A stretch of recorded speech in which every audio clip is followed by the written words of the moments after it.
Wow. Lots of people coming in here very, very quickly. Very exciting to see. So I'm going to give it a couple of seconds before we jump into our proceedings to let everybody get on board. Everybody's piling into this room. So maybe what I should do is and start with the introduction. And we will then take it from there and people can join as we go along. We don't want to delay, run late, and lose out on any of this presentation.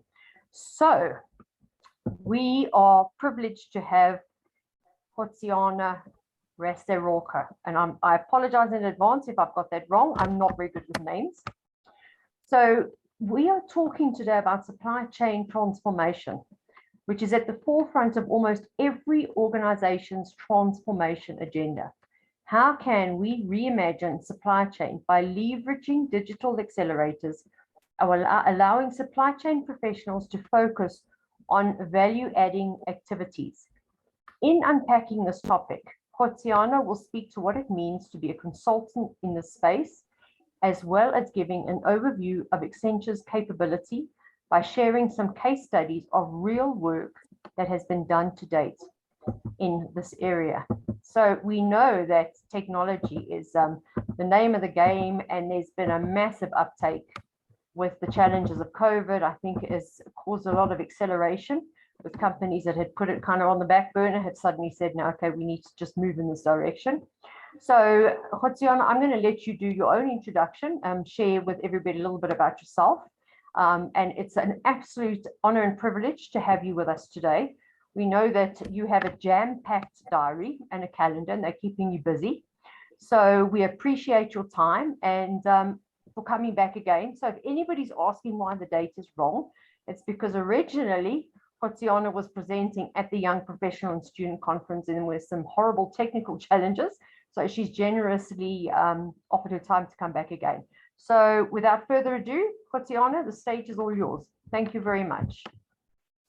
Thank you, Tanya, and thank you to SAPEX for this opportunity to just shed some light around what it means, to navigate business consulting in the supply chain domain. By way of introduction, and just to add on to what Tanya has already shared, my name is Goitseona Raseroka. I go by Ona or Goitse, whichever is easier for you to sort of pronounce or to latch onto. I form part of our local strategy practice, Accenture strategy practice, with a primary focus on supply chain and ops. And I'll be taking you through how some of the challenges that we've seen in sort of the industry or some of the organizations that we engage with, as well as, how we've tried to assist them when we get to the use cases. A little bit of background, my academic background is in economics. I studied at the University of Pretoria, started my consulting career 11 years ago at a small boutique firm called Goitseona Consulting and Advisory. I later on moved to PwC in their capital projects and infrastructure space, where I spent about 3.5 years, subsequent to which I then moved over to Accenture. And I think my tenure is around 4 years with the company to date. So that's a little bit about me. I guess we can jump straight into it. Please let me know at any point in time if I'm not audible, or if anyone that's on the call cannot hear, cannot see my slides.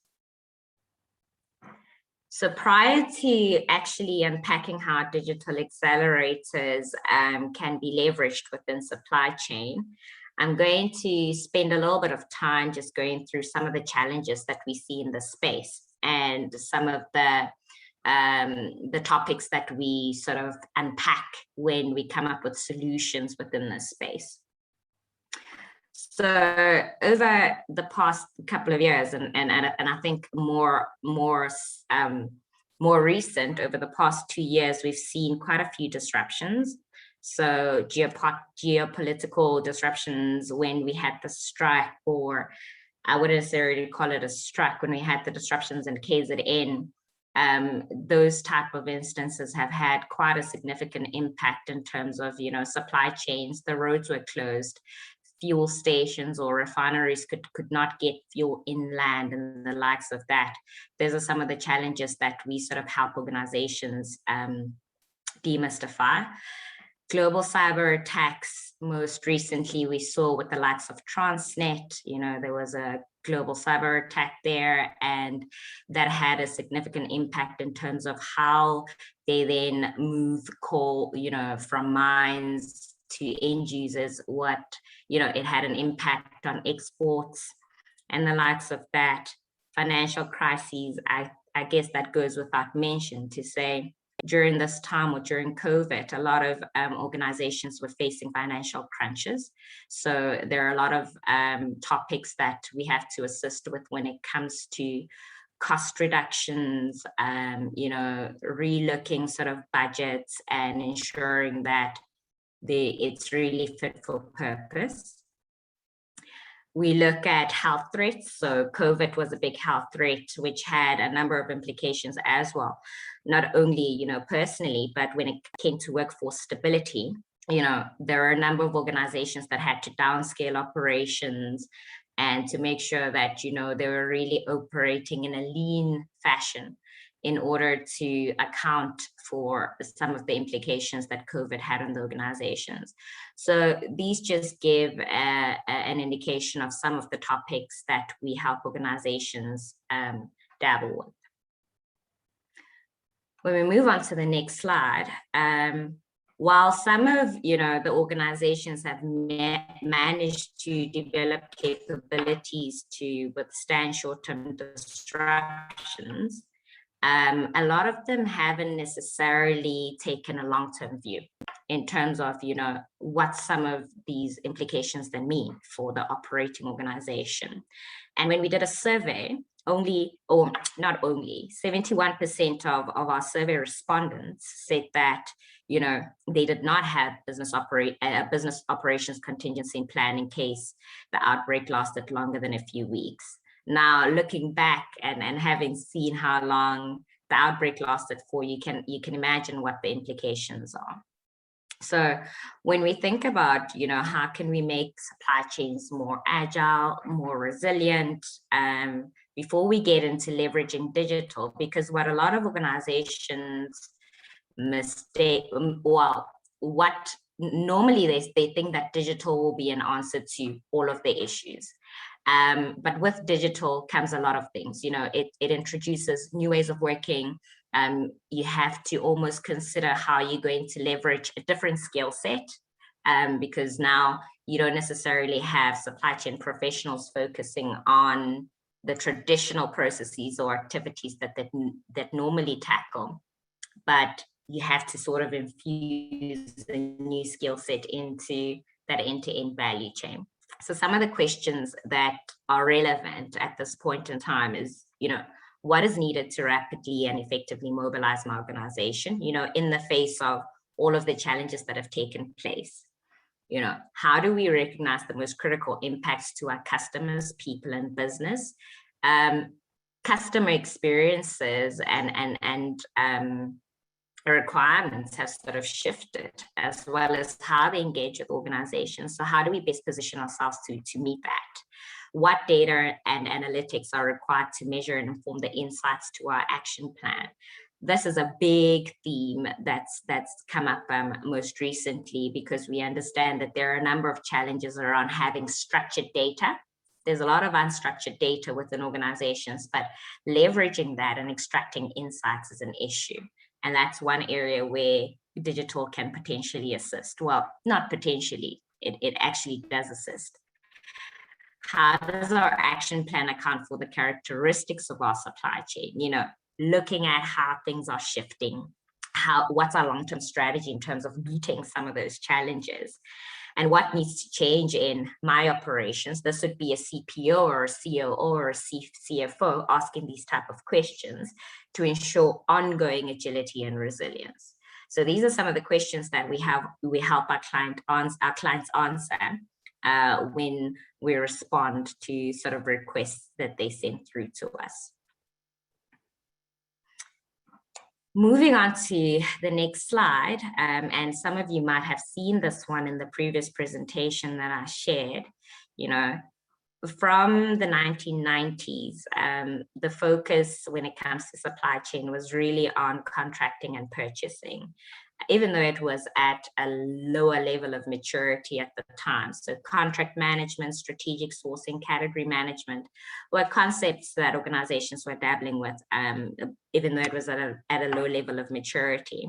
However, the global recession happened and it changed a number of things. There needed to be a higher focus on dimensions such as contract management, demand management, as well as transparency and visibility.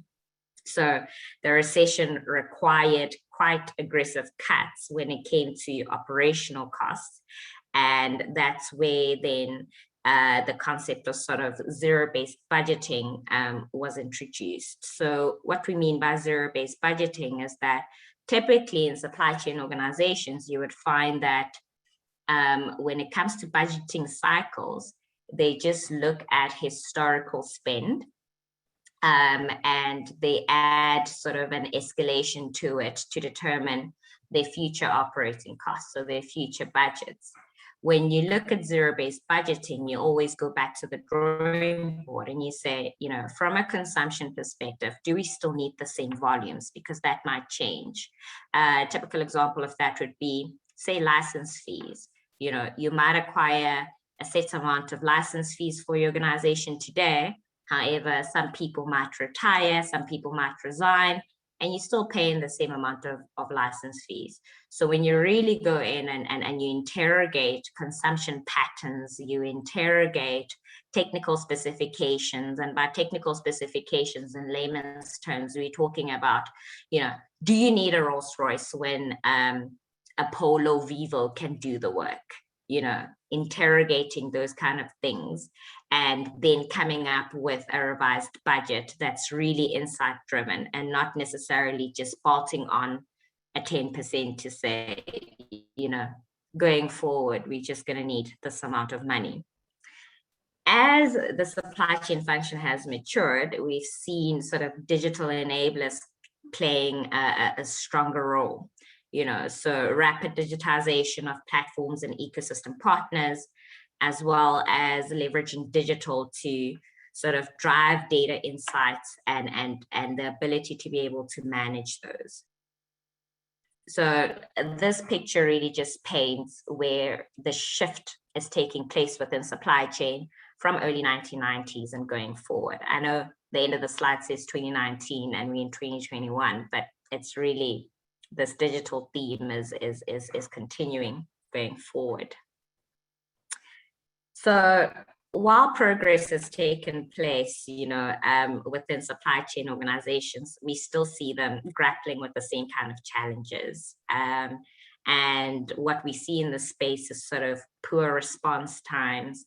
End users are complaining with regards to the supply chain function not being able to provide what's required as and when it's needed. There are sort of backlogs in terms of requisitions that are placed or orders and the likes of that. Lack of visibility. So I think I touched on this earlier, multiple data sources and demand requirements. But there's not sort of a consolidated view of what demand looks like, so that supply chain or procurement can sort of be very proactive instead of reactive when it comes to end user requirements. There are a lot of organizations that are still struggling with that. And flexible technologies, then that speaks to legacy systems that have been put in place. You get these core ERP systems and they're inflexible, they haven't been updated as of yet, which make it very difficult to integrate some of the edge solutions. And we'll touch on edge solutions later on to say, how can we best use all the multiple data sources without having to pull multiple Excel sheet reports from various sources and doing manual analysis in order to actually extract meaningful insights. Conflict in priorities. I suppose, if you're a master in the supply chain management space, you almost want to be seen as a strategic partner to the organization. And what that means is that KPIs need to be aligned across the business, right? Now we're talking cross-functional collaboration. So you're not operating in silos as supply chain practice, but your KPIs are aligned to the finance department. Your KPIs are aligned to operations, so that, you know, there's a ripple effect in terms of the dependencies and as well as how you realize those objectives. Talent scarcity. This is actually becoming quite prevalent the more and more we engage with various organizations. So typically within the buying environment, you'd find that organizations are of the notion that anybody can be a buyer. There's a limited focus on getting the right skill set to do the job, which are supply chain professionals, most of you which are on the call. And what we see is that you find that, there's limited understanding of what actually needs to be done in the space. And a lot of organizations don't necessarily invest in training and upskilling prior to placing, you know, professionals within the buying, this is tactical sourcing, or the strategic sourcing line of work. So you almost need to have a very solid talent strategy and to craft it in such a way that it assists you in delivering or extracting value for the organization. So in response to some of the challenges that I covered in the previous slides, we've seen sort of masters in the space focusing on 5 key metrics. The cost of procurement as a percentage of spend. So in the early 2007, it was sitting at around 1%. However, going forward or looking forward, we've seen organizations move to sort of 0.2% of cost of spend as cost of spend, percentage of spend as a cost of procurement too. So they're moving to more smaller, more cost-efficient procurement organizations supported by digital platforms and technologies. When we look at return on investment, you know, in 2007, we're sitting around 5%. Whereas now with digital in place, you're able to see returns of about 15 to 20%. Percentage of controlled suppliers, typically, well, historically, not typically, you'd find that you'd have 4% of your suppliers, you know, strategically managed, whereas now masters really have a full view of and control of the end-to-end suppliers, whether it be for tactical type sourcing or whether it be for strategic sourcing. When we look at contract and policy compliance, historically it was sitting around 40%, whereas now with the Zonda Commission, corruption inquiries, audit findings, we see masters trying to reach sort of a 95% of compliance. And they're leveraging sort of smart systems to support procurement professionals to increase that compliance through automation and increase of quality. And when we look at the last ones, which speaks to insightful spend understanding as a percentage of overall spend, historically it was sitting at 10%. So the trend would be that you're really looking at historical spend, but you don't have full visibility of what's coming. Through digital, you can run predictive models, you can do predictive analytics, you know, you can undertake total cost of ownership type modeling to sort of project what your future spend is going to look like using meaningful insights that are extracted from the use of digital. Now we're going to tap into the topic around digital transformation within the supply chain domain.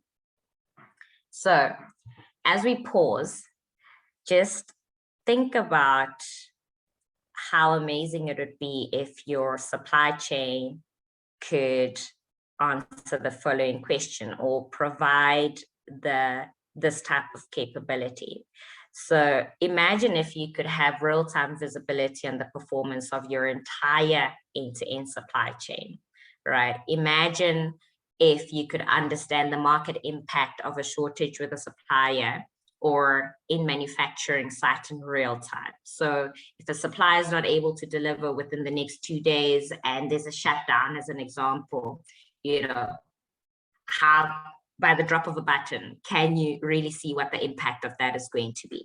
Imagine if your supply chain could be agile for some categories. So being able to shift it and make it fit for purpose as and when required, while for some of the repetitive buying, you apply a more cost-conscious approach. Imagine if you could achieve customer-centric growth. So having customers at the center of your supply chain, understanding what their requirements are, understanding what their consumption patterns look like, and tailoring your supply chain to be able to cater for those. Imagine how you could adjust the distribution or production plan based on real-time demand without manual intervention. So without having to go engage with people that are sitting on plant, or going to engage with end users, just by having an integrated platform across the organization, you're able to see what that impact on real-time demand looks like. Shifting from transactional work to a more strategic focus, and being able to focus on meaningful work rather than manual transactional work, and being able to create a unified view of demand while also eliminating guesswork and grunt work to create accurate, timely, and granular forecasts. We see a lot of organizations dabbling with this. So just imagine if your supply chain could do that. And I know that for people that don't have exposure into the tech enablement that's taken in the place, it seems like a daunting challenge, but I can assure you it is doable. We've come quite a long way in this space. So when we look at some of the core capabilities within this space, we've seen a pivot from sort of foundational capabilities, which speak to like basic analytics capabilities, category intelligence, and self-service requisition to pay platforms, to more extended and intelligent type solutions that have been put in the place. So current state, if you read this, these S curves from the bottom left-hand corner to the target state, which is where masters operate, you see organizations trying to come up with, CPO dashboards that can provide real-time insights. Buying portals. So instead of going through the procurement channel, you sort of have, a view of, or a catalog that you can easily access and request, whatever it is that you need at that point in time, without going through the traditional procurement process. Obviously, that requires a level of maturity in order to do that. Supplier portals, portals where suppliers can collaborate, they can share ideas, you can do their vetting, you can make sure that their technical accreditation is in place, and they can also engage with each other. When we think about sustainable development, especially when we speak about SMEs, that then becomes an important sort of digital enabler to have in place.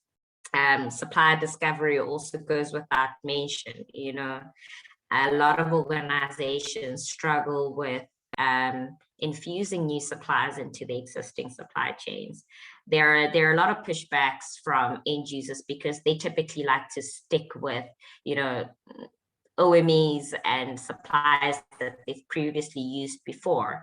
But we know that for a lot of organizations in our climate, when in our country, in order for them to maintain their license to operate, they need to, prescribe to certain levels or standards when it comes to preferential procurement or triple BEE.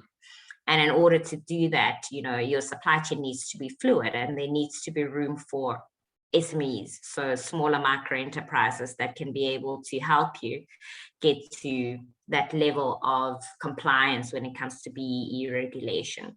Demand analytics. I mean, imagine if you could just see at a drop of a button, this is what my demand forecast looks like.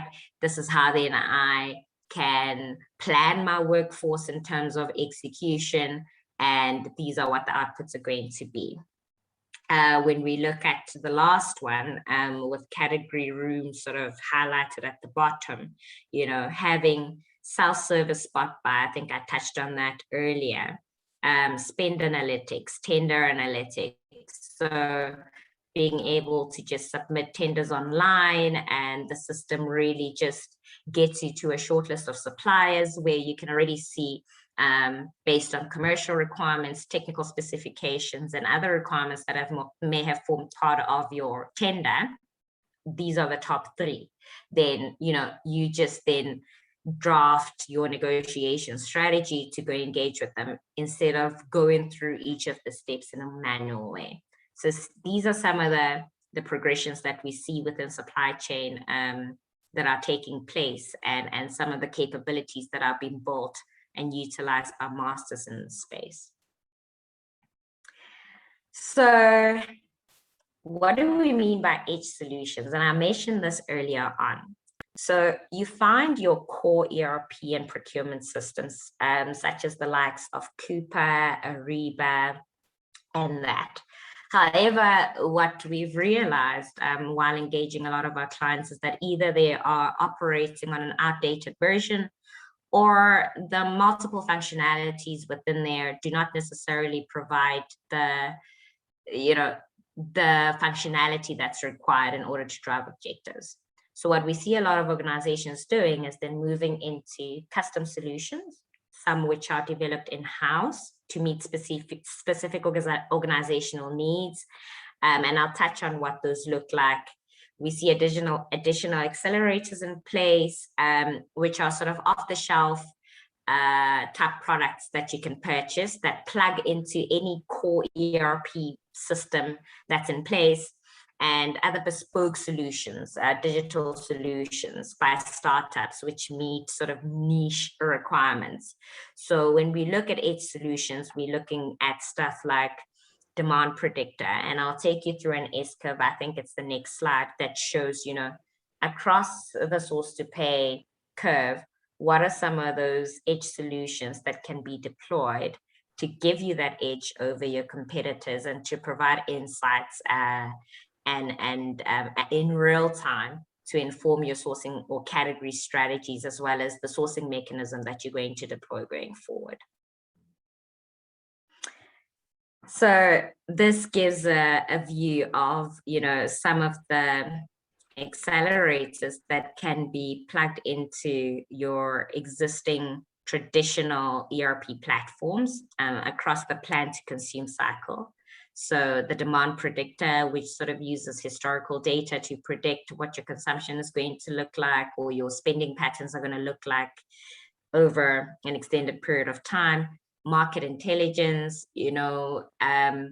with indices shifting the way they have, and with demand being so volatile, you almost need market intelligence to be able to inform, how you're going to craft your sourcing strategy, where you're going to focus on, which suppliers you're sort of going to engage, and what levers do you have at your advantage when it gets to negotiations. Category excellence workbench, that's, one point of reference when it comes to all procurement requirements. You go there, you can analyze them, you can apply a decision-driven or an insights-driven decision approach where you make decisions just based on, what the demand cycle sort of looks like. So spend optimizer, having an automated view of spend that guides you to sort of high value potential cost categories, being able to optimize that spend. ZBS, I think I touched on previously, which speaks to sort of zero-based spend. So having forensic visibility on who spends what, driving a more cost-conscious culture. Bid analyzer, being able to analyze bids as and when they come in. So reducing the time spent by sort of the procurement team on manual sort of evaluations, having to pull together cross-functional teams or stakeholders from various parts of the organization. Should cost model, I think for very complex procurement projects, or let's speak capital projects, for a lack of a better example. You almost need to have full visibility as to what the total cost of ownership looks like, and what the should cost model, or the should cost of whatever commodity or project you're undertaking is. E-auction is something that we've seen become very popular in the market, and I think that also speaks, or it enables stuff like bid analyzer, where you really can just go, you don't necessarily have to issue a physical RFP to market, or if it's a sole source to a supplier, but everything is enabled on system.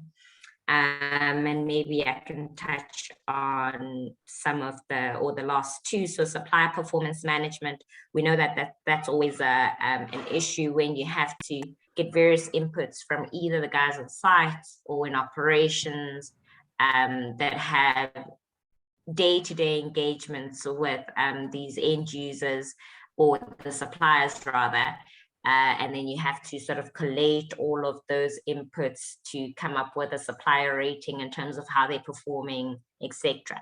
These are bespoke niche edge solutions that are in place that can be plugged into any ERP platform and provide you with the necessary insights that you need across the sort of plan to consume cycle. So touching on some of the work we've done to date. So this is an African mining company. And I think before I really go through what we've done, what their business challenge was and the likes of that, I think in business consulting, you really develop a broad skill set over a short period of time, in the sense that you don't necessarily do repetitive type projects over and over. You get exposed to different topics. Yes, it might be within supply chain, but it might also be within other functional areas or enterprise functions, such as finance, operations, where you do technical assurance and the likes. So I've just extracted 2 use cases, but you can imagine we do work from strategy all the way to execution. And in some instances, some organizations actually outsource their work to us to carry out on their behalf, which is what this use case speaks to. So this client is a newly established mining company. I wouldn't say they're new. I think they've been around for quite a bit now.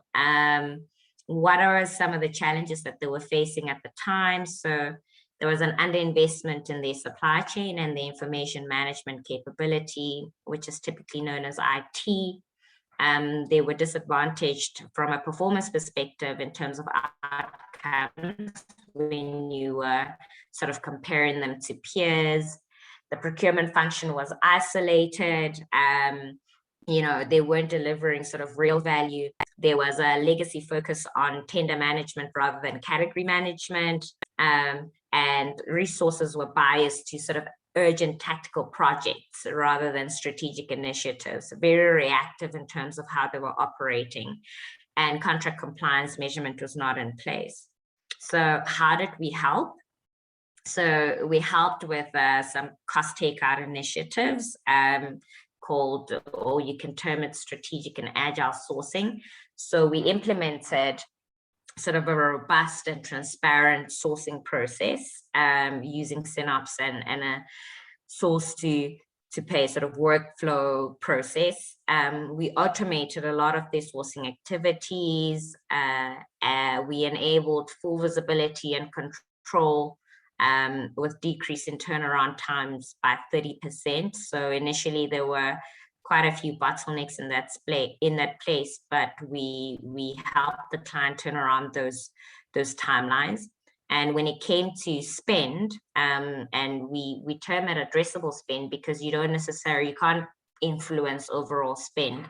There's stuff such as municipal spend, government expenditure that you can't necessarily address. But when we speak about indirect spend, and sometimes direct, where all of those requirements are channeled through the procurement function, you can definitely, apply some savings levers on there and through infusing sort of best practice or best in class processes, you can extract savings from there. So we managed to save the client 15 to 20% in terms of addressable spend. From a cost management perspective, I'll just touch on a few. So purchase orders were sort of automated, and we sort of went from 5% to 15% in terms of transactional cost savings. And the savings that were generated by addressing non-compliance to contracted terms or erroneous invoicing amounted to 3%. This is relative to the baseline where we found the client operating. From an enterprise and supply development and inclusion sourcing journey perspective, we launched a highly successful platform, and this is now being scaled out to mining houses. As a first pilot, we are engaging with a number of them in terms of, how do we standardize that process? How do we enable SMEs to have a more simplified experience, to reduce the cost of operations on their behalf, and to make sure that there's real visibility in terms of, what opportunities are out there for them, and how can we sustainably help them when it comes to developing them. And for this particular client, we enabled automatic verification, so of the likes of BBBE certificates, banking accounts, shareholder credentials, and the likes. That's all done on this portal. We increased their preferential procurement scores from 20 points to 38 points. And there's strong sort of SME inclusion and development that's taken place for this client. And I think key outcomes and value added, I've already touched on. So 250 million rands in annual savings were achieved. 22 strategic sourcing events were undertaken, with 211 tactical sourcing events undertaken. There's sort of 748 suppliers that were managed, as well as 360 contracts that were managed. 7,500 purchase orders were processed per month, 7,000 invoices processed per month, and only utilizing 10 buyers. So you can imagine the scale of the operations versus the volumes that we've managed to assist the client in terms of churning out. And this is an outsourced case study. So these are operations that we're running on behalf of our clients. And that's one of the key differentiators of our value proposition, is that we do not only provide strategy type engagements, but we have a strong management consulting team or cohort that can also help in terms of execution. We've got a very strong technology leg to our operations that are very clued up in terms of, what's fit for purpose from a tech perspective. And we also run operations on behalf of our clients. So we offer end-to-end services in this space. The next use case, and which is the last one before we go into Q&A, speaks to how we assisted one of our oil and gas clients. So what happened was that they were having troubles in terms of meeting their BBBE aspirations, and they were primarily leveraging a fund in that space to sort of provide loans and grants for SMEs, and claim that back as preferential procurement or preferential spend. So they needed to sort of diversify their offering and make sure that it was fit for purpose to meet SME requirements. So how we assisted them is that we went in, we conducted immersive research by pre-selecting, smaller micro enterprises across different levels of maturity, engaging with them and really getting to understand what their requirements are. Once that was done, we then crafted or put together an execution strategy that sort of diversified the initial offering that was offered by the client, which was loans and grants, to a more fit for purpose development curriculum that could address some of those challenges that we heard these SMEs talk to. So there were issues around incubation, there were issues around innovation, so having access to sort of IP production facilities in order to get them to the level of maturity that was required, you know, soft skills development, HR, finance, those kind of enablers. That's how we then came up with the suite of services or support initiatives that could be put in place to de-risk the initial service offering that was in place at the client.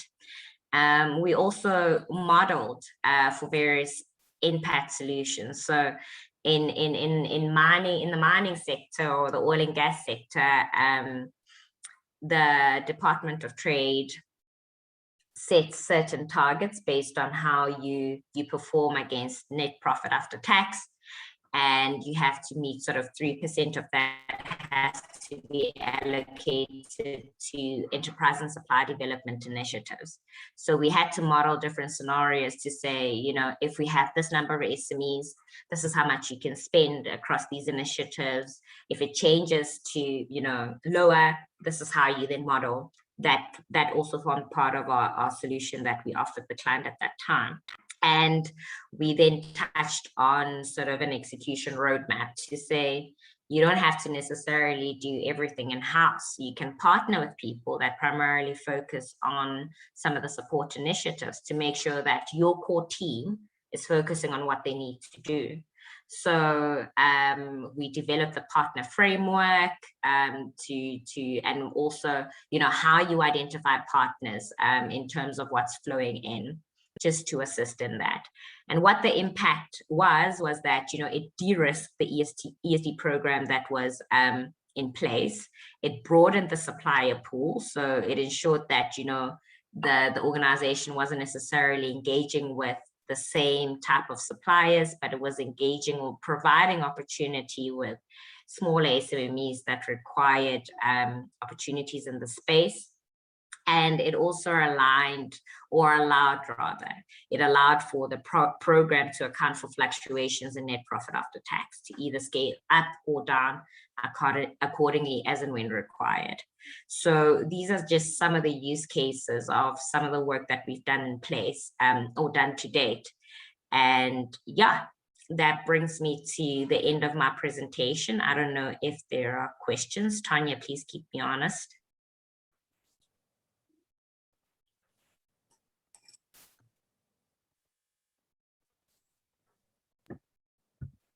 Claire, you're going to keep it honest. Let me go to the chat.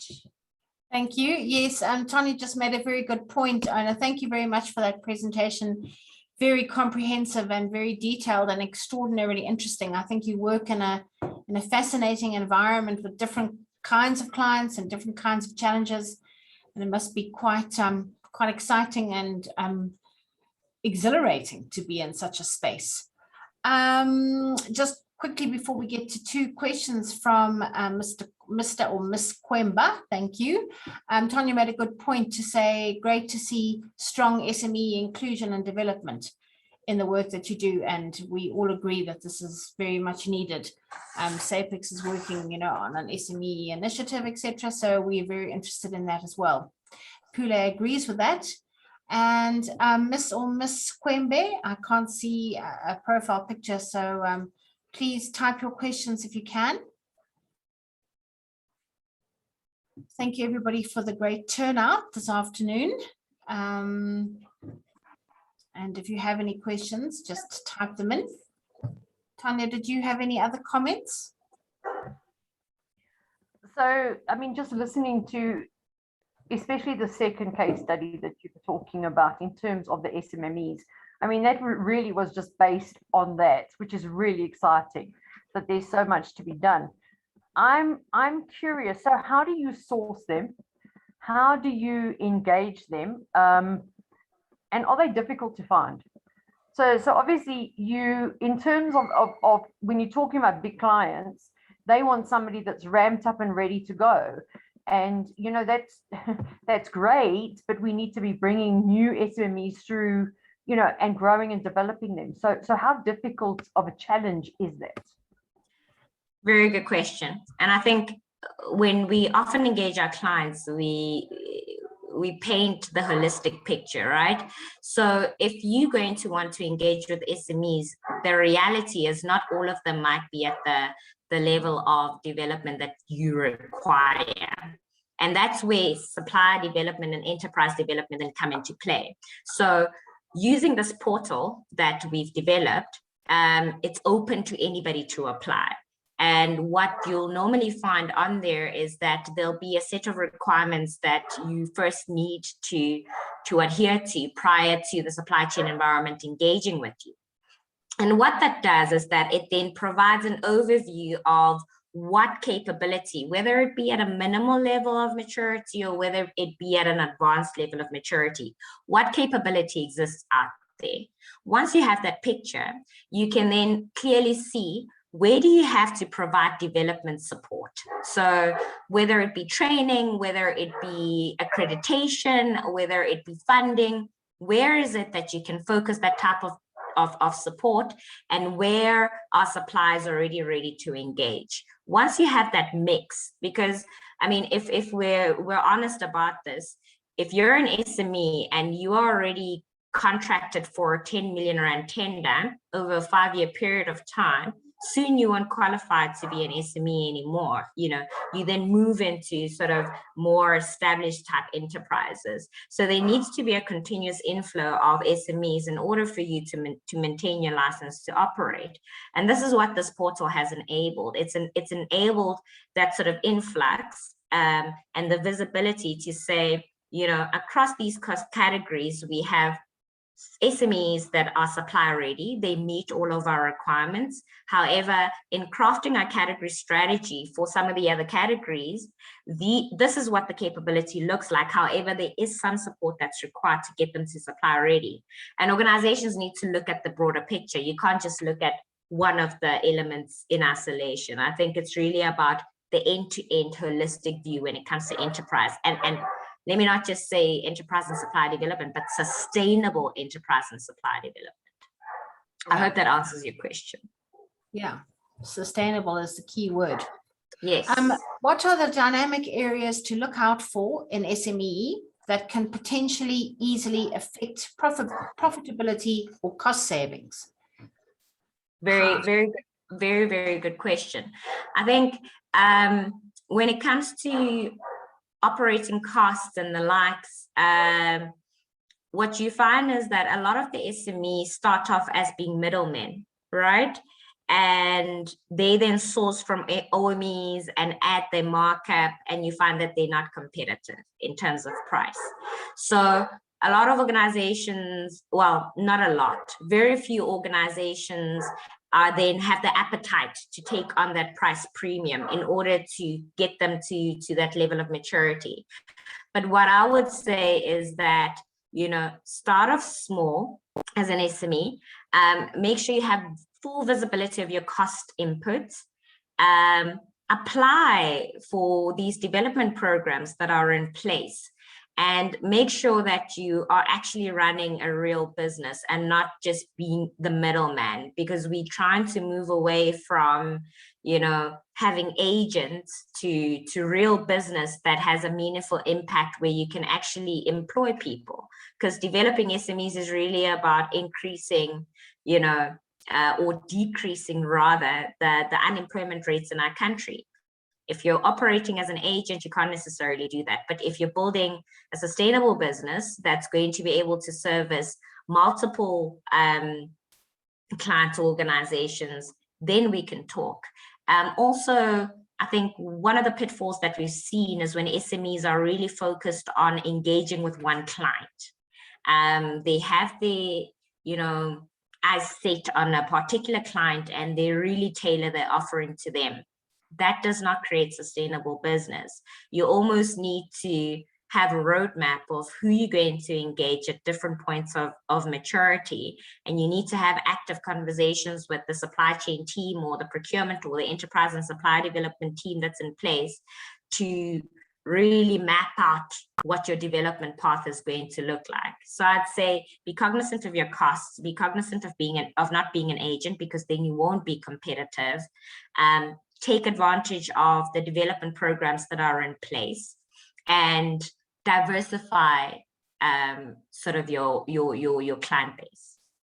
Absolutely, not all your eggs in one basket.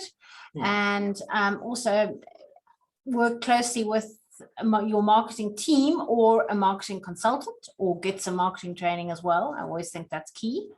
Another question from T. Kwembe. Apart from cost savings, profitability, etc., how can SMEs measure productivity and operational efficiency? Well, it's very difficult to give an answer to that, because it's really based on operations, right? There's no one size fits all when it comes to measuring productivity and efficiencies. And I think a lot of consultants have been sort of taken to task when it comes to them coming into organizations and saying, you know, based on your spend, you need 10 FTEs, and these 10 FTEs should be producing these type of outputs. It's not that easy. You almost need to take your operations into context. You need to take your operating environment into context, the external factors into context, in order to arrive at a holistic and realistic view as to, you know, what does productive mean in my environment, and what does being cost efficient mean. So it's not a one size fits all. I think there are a number of dynamics that come into play when you have to determine what those factors mean within your operating environment. Yeah, lots of different differentials. Lebo has a question. What is your opinion on the market segment size for mid-level companies who require the source to settle solutions similar to the 2 use cases that you have shared, but are intimidated by the costs involved in the digital transformation journey? Are there opportunities for SMEs to play there? Absolutely. And I think they're the best positioned to play in that space, right? So the cost of technology is decreasing over time. I mean, if you look at how we use our phones and the number of apps that are available on our phones, you can almost start a business using your phone. You don't necessarily need a laptop anymore, right? Yeah. And whenever you don't have any legacy systems in place, it's very easy to just come up with an operating model that's in the new. So I would almost encourage SMEs to think future workforce and not be tied to the traditional way of doing things, because that's going to be the differentiator between them and other companies that have been operating in the space. So I think don't think so much about the cost to incur when investing in digital, especially when you have nothing in place. It's you actually in a better position in comparison to these large organizations that have been operating in a certain way over an extended period of time. You have the competitive advantage when it comes to that. And there are a lot of partnerships out there. There are a lot of other organizations that you can partner with in order to close some of those gaps if you don't want to build the capability in-house. Great question. I think one more question. Thank you everybody for your engagement. I totally agree with Ona. I'm also in the ESD space, sorry. The newly created companies or those with minimum operating experience are supported through various development initiatives under enterprise and supply development with an end goal of putting them at an acceptable capability level. Sorry, I see this as a comment rather than a question. Good comment. Thank you, Sabelo. Any further comment on that or any other questions? Actually, we do have some more time for questions or comments from anyone. Let me check if there are any hands up that I might have missed. Yeah, look, I think it's becoming more and more acceptable. And as I mentioned, or well, I might not have touched on this, there's a bit of a change management or a culture component when it comes to enterprise and supply development, and the appetite for organizations to take on sort of SMEs that needs to take place.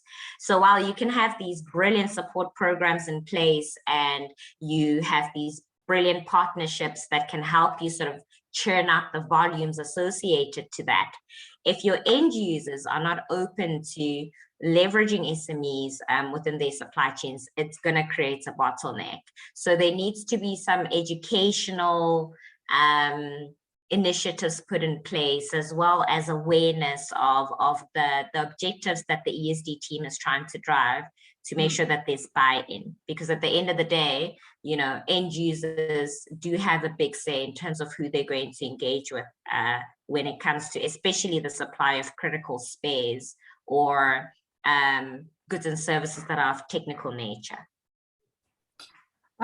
Sorry to take the opportunity to do a bit of a SAPEX plug here, but we have launched an SME initiative this year and are working with the two different sort of segments, one being the SMEs, and we have run a series of 5 webinars on various supply chain topics, from manufacturing to inventory to warehouse team leaders, etc. And those are for organizations who don't have in-house supply chain professionals working with them. And we also found that there was a lot of financial, marketing, HR assistance available to SMEs, but not so much on the supply chain professional side and operational side. So we sort of filling that gap. And yeah, it's newly launched, and we run a series of webinars, and our regular and supportive members and webinar attendees will have been to some of those, which I think they're very useful.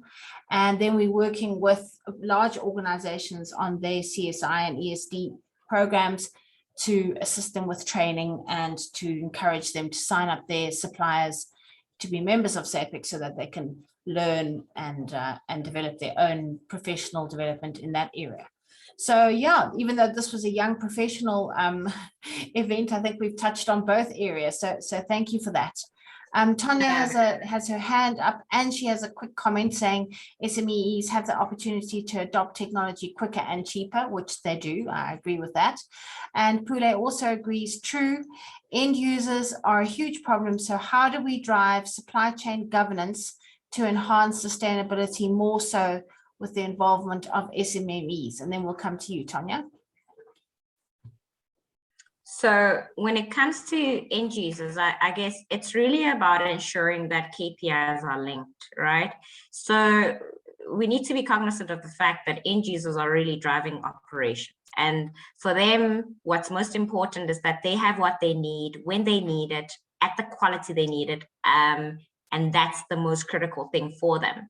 So there needs to be an understanding or an awareness drive to say, look, we have a very good appreciation of what drives your operations. However, you need to understand that in order for us as an organization to retain our license to operate, this is a requirement.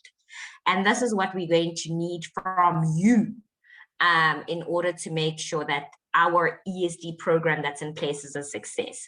Because what you typically find is that the performance management component of enterprise and supply development typically takes part at operations level, right? So the end users should not necessarily apply the same lens as they would with a very developed or seasoned organization versus an SME. But those frameworks sort of need to be in place, and the end users also need to be taken along the journey, because they're not wearing a sustainable development hat, they're wearing an operations hat. And when there's downtime at site, it costs the organization money. And that's why there needs to be an integrated view when it comes to key performance indicators across the organizations that are linked, so that, you know, you're all driving towards the same objective and not pulling in different directions. Absolutely. We have one more question here. If you're happy to take one more. I'm in a mining space in an African mining company. Zero-based budgeting and should cost models are a big thing indeed.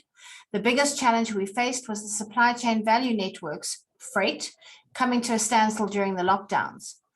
It actually brought about solutions to have suppliers lease warehouses in country to reduce this black swan event risks? Would you say that supply chains are ready for another black swan event?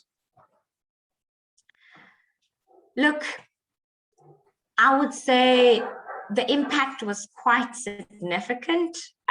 In terms of whether we are ready for another one, I wouldn't say so. I think that would have dire implications.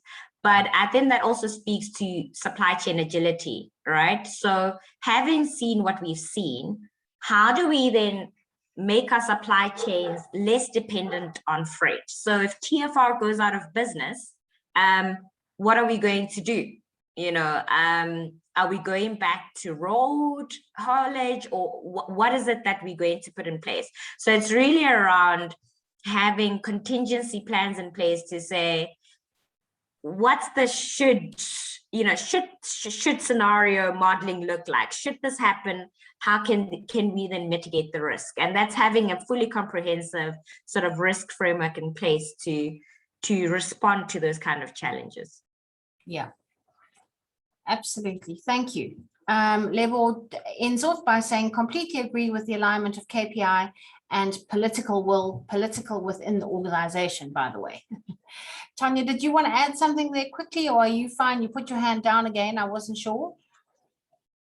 I just want to ask one question. So one or two tips or tricks for any SMMEs that are on this webinar. If you can give them really one good golden nugget of advice, what would it be? So gain an understanding of the organization that you'd like to transact with. So understand their procurement processes, understand their payment cycles, understand the burning platform that they have. And prior to even engaging, really identify where you could be of value add. And I mean real value add. Once that's done, try and position yourself strategically, right? So I know not all organizations are open to cold calls or to having collaborative engagements when coming up with solutions. But where you can, be very proactive around putting your service offering out there, and just keep yourself in the know in terms of all these development programs that are in place, because I promise you that a lot of these successful SMEs started through a development program. So if you try and transact with an organization,